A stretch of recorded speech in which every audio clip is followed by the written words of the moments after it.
जय हिंद, मैं हूं इब्राहिम। आप देख रहे हैं अनमोल समाचार। जो हॉस्पिटल आप मेरे पीछे देख रहे हैं, अजवा हॉस्पिटल, ये वेस्टर्न पार्क का माना जाना हॉस्पिटल है। आज के दिन हमें देखने मिला है कि एक लड़का जिसका नाम अशद है, 30 सालीय व्यक्ति है, उम्र है उसकी, और शादी अभी होने ही वाली थी वो भाई की। उसकी अचानक इस हॉस्पिटल के अंदर में मृत्यु हो गई है। मृत्यु होने की वजह क्या है ये अभी तक सामने नहीं आई है। पोस्टमार्टम के बाद पता चल जाएगा कि आखिरकार डॉक्टरों ने कितनी मेहरबानी उसको इस दुनिया से जाने में की है। ये अब आने वाला वक्त ही बताएगा। आइए देखते हैं उनके रिलेटिव ने क्या कहा है और डॉक्टरों ने कितनी लापरवाही बरती है एक युवक की जान गंवाने के अंदर में। इस हॉस्पिटल की जो कैपेसिटी है वो कितनी है, इस हॉस्पिटल के अंदर में जो स्टाफ है क्या वो उतने पढ़े लिखे हैं, वो उनके पास में उतनी डिग्रियां हैं, ओटी के लिए क्या वो अवेलेबल हैं, ये सारी चीज़ें हमें अब जानकारी जो है पुलिस से, हॉस्पिटल जो मैनेजमेंट है उस टीम से, जो मृत्यु के रिलेटिव थे उन लोगों से उनका क्या कहना है। देखो, रात में यहाँ पे मेरे कज़न को लेके आए, बाइक से उसका एक्सीडेंट हुआ। उसका खाली हाथ का हड्डी टूटा था। ये एक्सरे का फ़ोटो है। खाली हाथ का हड्डी टूटा था और अच्छा अट्टा कट्टा लड़का, 29 साल का लड़का, अभी शिप पे से काम करके आया और अगले महीने फिर जाने वाला था। मैं रात को यहाँ पे आया, मेरे से बात किया उसने। हम लोग ने उससे कंसल्ट किया था कि हम लोग को तो 2-3 हॉस्पिटल और देखने दे, हम लोग को बात करने दे, लेकिन वो बच्चा इतना घबराया हुआ था कि वो लोग ने ऐसा ब्रेन वॉश किया था बच्चे का कि उसने बोला कि मेरे को यहीं करना है। तब हम लोग यहाँ पे कंसल्ट करने गए। मिस्टर उमर करके यहाँ पे जो ट्रस्टी है, जो बोलते कि मिल्लत से आते हैं, मिल्लत भी चलाते हैं, वो मिल्लत हॉस्पिटल जो जोगेश्वरी में, वो भी यही चलाते हैं। और रात को मेरे को बोला गया था उनके थ्रू कि ये उनका मेन हब है, ये यहाँ मीरा रोड में ये उनका मेन हेडक्वार्टर है। तो यहाँ तो हम पहली बार आए, हम काशी मीरा साइड ज़्यादा आते नहीं हैं, हम पहली बार आए क्योंकि यहाँ ही आसपास में हादसा हुआ था।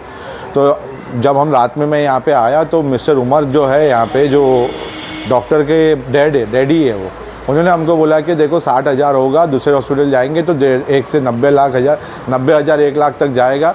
तो बात पैसे की नहीं थी, हम लोग को बात पैसे का कोई प्रॉब्लम नहीं था, हम दूसरे हॉस्पिटल में जाके ट्रीटमेंट करा सकते थे। लेकिन उन्होंने बोला कि 60,000 में मैं कर दूंगा, कोई बड़ी बात नहीं है, छोटा सा ऑपरेशन है हाथ का हड्डी का। डॉक्टर सूरी करके है जो हड्डी का ऑपरेशन करते हैं, वो सुबह आएंगे 6 बजे, हम ऑपरेशन के लिए लेंगे। अब हम लोग ने बोला, उन लोगों ने कन्विंस किया तो हम कन्विंस हो गए। हम लोग ने पेमेंट किया, 20,000 का गूगल पे से पेमेंट किया और 20,000 का किया, जहाँ तक मेरे को याद है। और फिर हम लोग ने बोला कि ठीक है, आप ये जो है ट्रीटमेंट आगे बढ़ाओ। इन लोग ने ट्रीटमेंट आगे बढ़ा और रात को हम लोग प्रेशराइज़ कर रहे थे कि जल्दी बताओ तो हम लोग को प्लेट मंगानी पड़ेंगी, इम्प्लांटेशन मंगाना पड़ेगा जो हाथ में लगना है।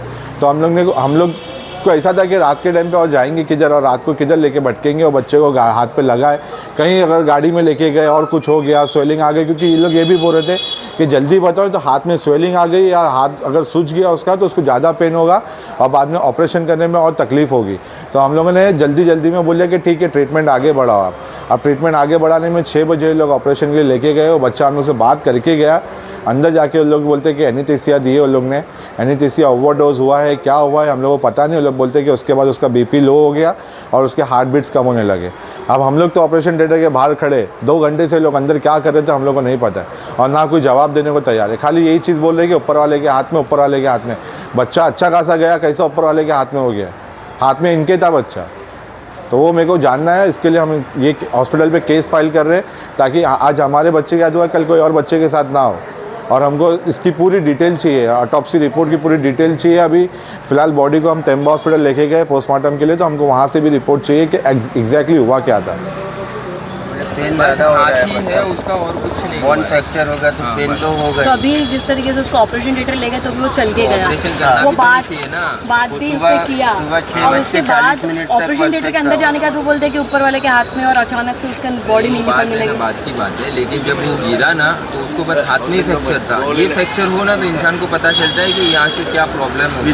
समझ लो, बॉडी रेडी थी, उसकी बॉडी पूरी रेडी थी, लेकिन उसका मतलब ब्लड प्रेशर हाई था, मतलब उसका लेवल हाई था। और उसको सर्जन तुरंत ही कर दोगे तो उसका बॉडी तो पहले सही होना चाहिए ना, फिर उसको ट्रीटमेंट करेंगे ना। डॉक्टर की लापरवाही कोई काम का नहीं है, कोई काम का नहीं है। बहुत बार हुआ है। और दूसरी बात, एक केस पहला नहीं है, बहुत केस हुआ है। मरीज को भी, मरे हुए इंसान को भी लोग ट्रीट करते हैं और फिर कमाते पैसा। समझ रहे हो? तो उनको सिर्फ 2 मिनट का काम था, दवाई देनी थी। उनको 12 घंटा बाहर बिठा के रखे और अगले हॉस्पिटल में लेके गए तो दोनों पैर काट दी गई थी। अब बोले कि आप जिधर पहले गए तो उधर बहुत टाइम हो गया आपको, उधर 2 मिनट में काम था, बस इतना पैसा लड़ गया था उनका बस, और आधे 12 घंटे में तुम लोग थे रात को 2 बजे, तो तुम लोग को उसको करना नहीं चाहिए ना, इसका सर्जन